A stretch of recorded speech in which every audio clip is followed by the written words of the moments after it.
بسم اللہ الرحمن الرحیم۔ نبی پاک صلی اللہ علیہ وسلم سے غلاموں نے عرض کی، یا رسول اللہ سب سے دنا شخص کون ہوتا ہے؟ تو آقا کریم علیہ السلام نے فرمایا سب سے دنا شخص وہ ہے جو موت کو کثرت سے یاد کرے اور اس کی تیاری بھی کرے۔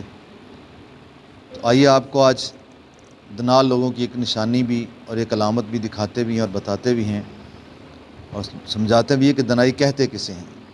آئیں آپ کو ایک اس دنائی کا ادنا سا نمونہ اس کی زیارت کرواتے ہیں۔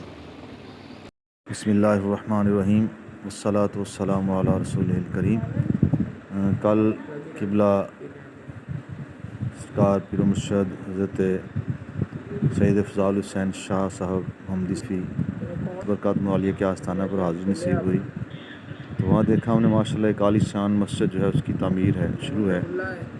تو میں سوچ رہا تھا ماشاءاللہ دیکھیں اللہ والوں کی سوچ بھی اللہ پاک نے کیسی سوچ عطا فرمائی ہوتی ہے۔ یہ جو جگہ ہے نا، یہ ماشاءاللہ بہت ساری جگہ ہے اور یہ روڈ کے اوپر ہے بالکل، اور ماشاءاللہ بہت سارا خرچہ کر کے یہ اللہ کا گھر تعمیر کیا جا رہا ہے۔ سوچ رہا تھا اگر یہ جگہ یہ روڈ کے اوپر جو جگہ ہے عام کسی دنیا دار بندے کے پاس ہوتی تو لازمی انہوں نے اس پہ پلازا، کوئی فیکٹری، کوئی ایسی چیز بناتے، لیکن اللہ والوں کی سوچ دیکھیں، وہ اپنے جو کچھ کرتے ہیں آخرت کے لیے کرتے ہیں، لوگوں کے نفع کے لیے کرتے ہیں۔ روڈ پہ جگہ اور کئی میرا خیال ہے 2-2.5-3 ایکڑ جگہ ہے، تو یہ ساری کی ساری آپ نے مسجد، مدرسہ، خانقاہ جو ہے اس کے لیے وقف کی ہوئی ہے، اور ماشاءاللہ یہاں پر لوگ آتے ہیں دور دور سے فیض حاصل کرتے ہیں۔ بڑا نصیبوں والا بندہ ہے جس کا اس مسجد کے اندر حصہ شامل ہو جائے گا، بڑے مقدر والا بندہ ہوگا جس کو اس گھر کی خدمت کا موقع ملے گا۔